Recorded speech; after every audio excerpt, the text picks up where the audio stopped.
سبيل الدموع سبيل مريح هدايا. السلام علیکم ورحمۃ اللہ وبرکاتہ. ناہید بنت الیقین اپنے اور آپ کے چینل سے آپ سے مخاطب ہے ویمن ان ہڈ. آج کا یہ پروگرام تھوڑا سا فرمائشی ہے. اگر آپ لوگوں کو یاد ہو، جنوری میں 28 جنوری کو ہمارا ایک پروگرام ہوا تھا سدا بہار میں، سدا بہار بینکویٹ میں، جہاں پر آپ سب لوگوں کی ایک کثیر تعداد نے شرکت کی تھی، اور وہ پروگرام تھا خواب سے عشق تک. اور اس پروگرام میں جو کچھ بھی بیان کیا گیا تھا اسی کا یہ فرمائشی پروگرام ہے کہ ہم دوبارہ وہ باتیں سننا چاہتے ہیں. تو لہٰذا آج کا پروگرام اسی چیز کے اوپر، خواب سے عشق تک کے اوپر ہی پورا ڈیپینڈ کرتا ہے. قرآن کی ایک اور آیت سورہ نجم میں اللہ سبحانہ و تعالیٰ نے فرمایا، انسان کے لیے وہی کچھ ہے جس کی وہ کوشش کرتا ہے. منزلیں انہی کو ملتی ہے جن کے خوابوں میں جان ہوتی ہے. صرف پنکھ سے کچھ نہیں ہوتا، حوصلوں سے اڑان ہوتی ہے. زندہ معاشرے خواب کی قوت سے آگے بڑھتے ہیں. یہ ایک توانائی ہے، عمل کی توانائی. جب ہمارے خوابوں میں چند جذبے بھی شامل ہوتے ہیں تو عمل کی توانائی ان کو اونچی اڑان دیتی ہے. خوابوں کے حوالے جتنے تر و تازہ ہوں گے، جتنے صحت مند ہوں گے، فطرت آگے بڑھ کر اتنا ہی ان کا خیر مقدم کرتی ہے. عمومی طور پہ لوگ سمجھتے ہیں اونچے خواب بڑے لوگ دیکھتے ہیں. ہم چھوٹے لوگ، غمزدہ لوگ، ہم کیسے یہ خواب دیکھ سکتے ہیں؟ حقیقت یہ ہے کہ بڑے خواب ہی چھوٹے آدمی کو بڑا بناتے ہیں. بلکہ میں یہ کہوں کہ خواب دیکھنے کا صحیح اور موزوں وقت ہی وہی ہوتا ہے جب ہم برے اور مشکل حالات سے گزر رہے ہوں. آسان زندگی میں، آسان وقتوں میں خواب دیکھے ہی نہیں جا سکتے. ایک انسان خواب اسی وقت دیکھتا ہے جب وہ مشکل حالات سے گزر رہا ہوتا ہے. امید کا چراغ بجھ رہا ہو، لوگ مخالفت پہ آمادہ ہوں اور آپ کو آگے راستہ سجھائی نہ دے رہا ہو. دنیا میں کبھی بھی سازگار حالات میں خواب پروان نہیں چڑھے. قید و بند کی صعوبتیں ہوں، بیماری ہو، معذوری ہو یا سخت حالات ہو، خواب دبی آدمی دیکھتا ہے. سارے ہی بڑے خواب انتہائی نامساعد حالات اور محرومیوں میں دیکھے گئے. کامیاب لوگوں نے کامیابی ایسے نہیں پائی کہ ان کے پاس انتہائی مساعد حالات تھے. انتہائی نامساعد حالات میں کامیابیوں کی طرف سفر کیا تھا. اپنے خوابوں کو کرافٹ کیا، اپنے خوابوں کو چیز کیا. ڈر مجھے بھی لگا فاصلہ دیکھ کر، پر میں بڑھتا گیا راستہ دیکھ کر. برے حالات، بے چینی، بے قراری خواب کو بننا سکھاتی ہے. بند راستے، برے حالات، حادثے اور محرومیاں نیا سوچنے پہ ابھارتے ہیں، اور پھر صدیوں کے فیصلے لمحے میں ہو جاتے ہیں. تقدیریں بدل جاتی ہیں. سو میری بات یاد رکھیے، خواب دیکھا کیجئے. بلند خواب، حوصلے والے خواب، اونچے اڑنے کے خواب. یقین رکھیے اگر آپ نے خواب نہیں دیکھے تو آپ کسی اور کے خوابوں کا حصہ بننے جا رہے ہیں. کوئی اور آپ کو استعمال کرے گا. بہتر ہے کہ آپ خود اپنے آپ کو استعمال کیجئے. بلند اور اونچے خواب دیکھنا آپ کا حق ہے، اور یہ حق لینا آنا چاہیے. ابھی تو اصل امتحان باقی ہے. ابھی تو ناپا ہے میں نے سمندر کو، ابھی تو پورا آسمان باقی ہے. پروں کو کھول، زمانہ اڑان دیکھتا ہے. زمین پہ بیٹھ کر کیا آسمان دیکھتا ہے. میرا پسندیدہ شعر، بہت مجھے پسند ہے یہ. میں ایسے شخص کو کیا زندوں میں شمار کروں جو سوچتا بھی نہیں، خواب دیکھتا بھی نہیں. باہر کے حالات جتنے بھی خراب ہوں، ہمارے اندر کے حالات خراب نہیں ہونے چاہیے. یقین رکھیے انسان باہر سے نہیں ٹوٹتا، اندر سے ٹوٹتا ہے. اندر کے حوصلے کی کمی، جذبوں کی کمی، عزم کی کمی آپ کو کچھ نہیں کرنے دیتی. یہ بلیم گیم کرنا چھوڑ دیجئے. باہر والے آپ کا نقصان نہیں کر رہے. آپ خود اگر اندر سے مضبوط نہیں ہیں تو آپ خود اپنے آپ کو نقصان پہنچانے والے ہیں.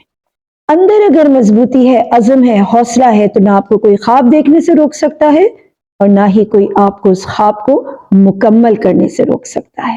مثبت سوچ، بڑھتے جذبے اور تر و تازہ امیدیں ان خوابوں کو حقیقت کا روپ دے دیتے ہیں۔ یہ سوتے ہوئے کے خواب نہیں ہیں، یہ جاگتے ذہنوں کے اور جاگتے لوگوں کے خواب ہیں، بیدار ذہن کے جذبے ہیں۔ ان خوابوں سے نا عشق کرنا پڑتا ہے، ان خوابوں کے پیچھے لگنا پڑتا ہے۔ یہ عشق کے راستے ویسے ہی بڑے خمدار ہوتے ہیں، مگر اگر جذبے شاندار ہوں تو بات بن جاتی ہے، منزلیں مل ہی جاتی ہیں۔ اے جذبہ دل گر میں چاہوں ہر چیز مقابل آ جائے، منزل کے لیے 2 گام چلوں اور سامنے منزل آ جائے۔ یہ 2 گام چلنا کیا ہوتا ہے اور کیسے چلا جاتا ہے؟ اللہ پاک نے ہم کو وہ نور دیا ہے، وہ روشنی دی ہے جو ہمارے اندر موجود ہے، اور وہ ہم کو 2 راستے دکھاتی ہے۔ فَأَلْهَمَهَا فُجُورَهَا وَتَقْوَاهَا۔ یا تو ایک برائی کا راستہ ہے جہاں آپ جائیں، ڈپریشن کا راستہ ہے، نا امیدی کا راستہ ہے، اور ایک راستہ وہ ہے جو اللہ کا راستہ ہے، امید کا راستہ ہے، جذبوں کا راستہ ہے۔ پھر اللہ سبحانہ وتعالیٰ ایسے کچھ لوگ بھی ہمارے ارد گرد بھیجتا رہتا ہے جو ہمارے ان جذبوں کو پروان چڑھانے میں ہماری مدد دیتے ہیں۔ ایسے لوگ آپ کے ارد گرد موجود ہوں گے، ان کی سنگت اختیار کرنا، ان کی صحبت اختیار کرنا آپ کے لیے ایسا ہی ہے جیسے کہ پودے کو پانی دینا، پروان چڑھانا۔ قحط الرجال کبھی کسی زمانے میں نہیں ہوتا، کوئی زمانہ دنیا کا ایسا نہیں بنایا اللہ تعالیٰ نے جہاں پر عظیم لوگوں کی آمد نہ رہی ہو۔ نبیوں کا سلسلہ بے شک ختم ہے، لیکن عظیم لوگوں کا سلسلہ تو نہیں ختم ہے۔ مولانا رومی کے بقول "What you seek is seeking you"، منزلوں کے بارے میں آپ سوچ رہے ہوتے ہیں اور منزلیں چل کے آپ کے پاس آ رہی ہوتی ہیں۔ یہ اللہ کا قانون ہے، یہ اس یونیورس کا قانون ہے کہ آپ جس چیز کو پسند کرتے ہیں، جس چیز کے پیچھے لگتے ہیں، اللہ تعالیٰ اس چیز کو آپ کے سامنے کر دیتا ہے۔ اس کو آج کے زمانے میں، آج کی زبان میں لا آف اٹریکشن بھی کہتے ہیں۔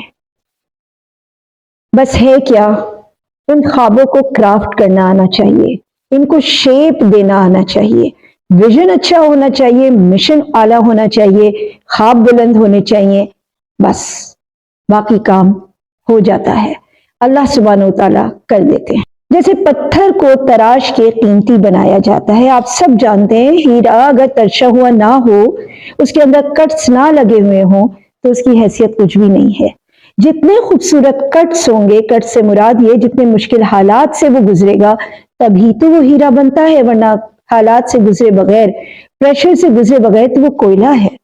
کوئلے کے دام میں اور ہیرے کے دام میں کتنا فرق ہے میں اور آپ اچھی طرح جانتے ہیں۔ تو کوئلہ نہ بنیے، ہیرا بنیے۔ یہ جو زمانہ آپ کو کٹ مار رہا ہے نا، یہ جو زمانہ آپ کو تراش رہا ہے، مشکلات ڈال کے، مصیبتیں ڈال کے، ٹف ٹائم ڈال کے، اس کو اپنے حق میں بہت بہتر سمجھیے۔ آپ کو تراشا جا رہا ہے، اللہ ان مشکل حالات میں ڈال کر آپ کو نگینا بنانا چاہتا ہے۔ آپ نے کبھی دیکھا ہوگا پانی جو بہہ رہا ہوتا ہے، اگر اس پانی کو نہ سمیٹا جائے تو وہ دلدل بن جاتا ہے۔ ہمیں اپنی زندگیوں کے دلدل سے بچنا ہے۔ آئیے اس بات کی طرف کہ ان خوابوں کو ہم کیسے کرافٹ کریں۔ کرافٹ کرنے کا مطلب ہے ان کو ہم کیسے تراشیں۔ یہ سب کام ہمارا تھاٹس کرتی ہے۔ اچھی سوچ اگر ہم بنا پائیں تو یہی سوچ کامیابی کی منزل کی طرف لے کر جاتی ہے۔ چھوٹی اور گھٹیا سوچیں سوائے ناکامی کے، بربادی کے ہم کو کچھ بھی نہیں دے رہی، تو کیا فائدہ ہے ان چھوٹی اور گھٹیا سوچوں سے؟ کیوں نہ بلند ہوا جائے، کیوں نہ بلندی کی طرف پرواز کرتے ہوئے ہم اپنے ذہن کو، سوچوں کو اپنے قابو میں رکھ کر پازیٹیوٹی کی طرف لے کر آئیں۔ جب ہم اس کو پازیٹیو کریں گے تو انشاءاللہ تعالی ہمارے خواب بھی پازیٹیو ہوں گے، ہماری کرافٹنگ ہو جائے گی ان خوابوں کی، اور انشاءاللہ پھر اڑان بھرنا کوئی مشکل بات نہیں ہوگی۔ یہ محدود سوچیں نہ آپ کو اونچا اڑنے دیتی ہیں، نہ خواب کو کرافٹ کرنے دیتی ہیں۔ یہ انتہائی گھٹیا سوچیں آپ کی وسعتوں کی پرواز میں رکاوٹ ثابت ہوتی ہیں۔ میں نے آپ کو ایک کہانی بھی سنائی تھی جو حقیقت پر مبنی ہے، اور وہ کہانی یہ ہے کہ جب شاہین پرواز کرتا ہے بلندی کی طرف تو ایک کوا اس کی گردن پہ آ کے بیٹھ جاتا ہے اور اس کے گردن کے پر نوچنے لگتا ہے۔ وہ چاہتا یہ ہے کہ شاہین اپنی پرواز سے غافل ہو کے اس کی طرف توجہ کرے اور اس کو گرانے میں اپنے آپ کی انرجی لگائے، لیکن شاہین وہ ایسا نہیں کرتا۔ وہ صرف ایک ہی کام کرتے اور وہ ہے پرواز۔ اوپر اوپر اوپر، وہ اتنے اوپر چلا جاتا ہے کہ وہاں پہ موجود جو ہوا کا کم دباؤ ہے، جس کو شاہین تو برداشت کر سکتا ہے، کوا نہیں برداشت کر سکتا۔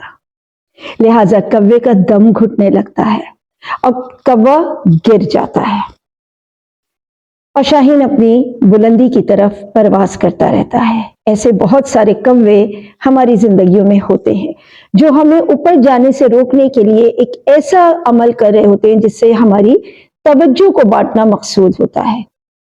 ہمیں ایسا نہیں کرنا، ہمیں اس کی طرف توجہ نہیں دینی، اپنی پرواز بلند رکھنی ہے۔ انشاءاللہ ایک دن آئے گا کہ یہ سارے کوے خود گر جائیں گے۔ محدود سوچ کی ایک اور بڑی خرابی بھی ہے، وہ آپ کو اپنے اندر سے ناتواں محسوس کراتی ہے۔ آپ خود کو کمزور سمجھنے لگتے ہیں اور سمجھتے ہیں کہ میں یہ کام نہیں کر سکتی، مجھ سے یہ کام ہو نہیں پائے گا۔ تو لہٰذا جو یہ محدود سوچ ہوتی ہے وہ آپ کو یہ بات سکھاتی ہے کہ تمہارے لیے، تمہارے حالات کے لیے یہ کام کرنا مشکل ہے۔ پہلے اپنی سوچ کو خود فتح کیجئے، اپنی سوچ کو خود بلند کیجئے۔ اگر ہم اپنے آپ کو ہی نہ فتح کریں یا ہم اپنی ہی ایبلٹی کے اوپر شک کریں تو یقین کون کرے گا؟ جب مجھے خود یقین نہیں ہے کہ میں کیا ہوں اور کیا کر سکتی ہوں تو کوئی دوسرا کیسا مجھ پہ یقین کرے گا؟ لہٰذا اپنے پہ یقین رکھیے، فیتھ، میں یہ کر سکتی ہوں۔ جب آپ یہ بات کہیں گے تو زمانہ بھی یہی راگ گائے گا۔ مشکل ضرور ہے مگر ٹھہرا نہیں ہوں میں، منزل سے کہہ دو ابھی پہنچا نہیں ہوں میں۔ امام شافعی رحمۃ اللہ علیہ فرماتے ہیں کہ انسان کی دو پیدائش ہے۔ بڑا مشہور قول ہے ان کا، اور میں اکثر و بیشتر اپنے پروگرامز میں یہ بات بتاتی ہوں۔ ایک وہ دن جس دن وہ اپنی ماں کے پیٹ سے پیدا ہوا، یعنی اس کا فزیکل وجود اس دنیا میں آیا، اور ایک دن وہ کہ جس دن وہ اپنے آپ سے پوچھتا ہے، بھائی صاحب کیوں آئے ہو؟ کیا کام کرنے آئے ہو؟ کچھ کھانے پینے، کچھ وقت گزارنے اور مٹی ہو جانے آئے ہو، یا کیوں آئے ہو؟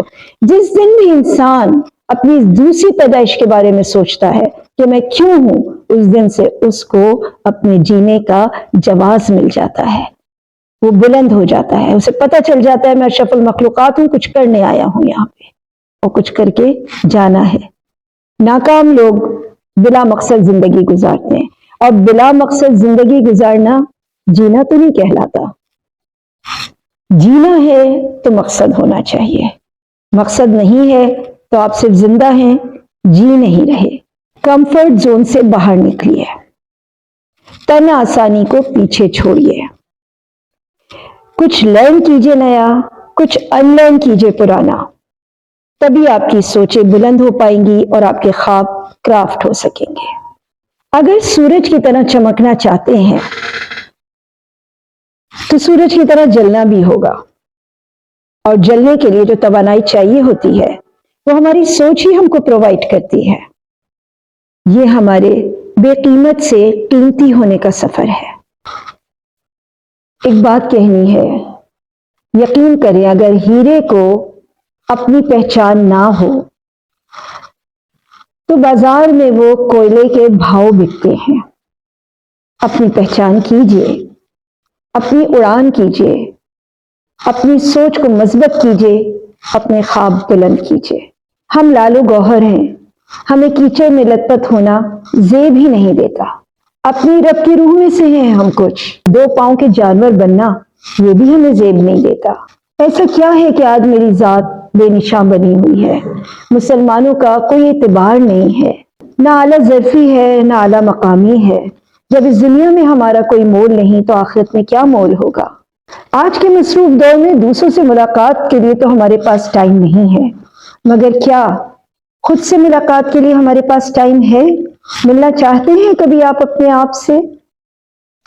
اسی لیے میں نے وہ شعر پڑھا تھا، میں ایسے شخص کو کیسے زندوں میں شمار کروں جو سوچتا بھی نہیں، یعنی اپنے متعلق، اور خواب دیکھتا بھی نہیں۔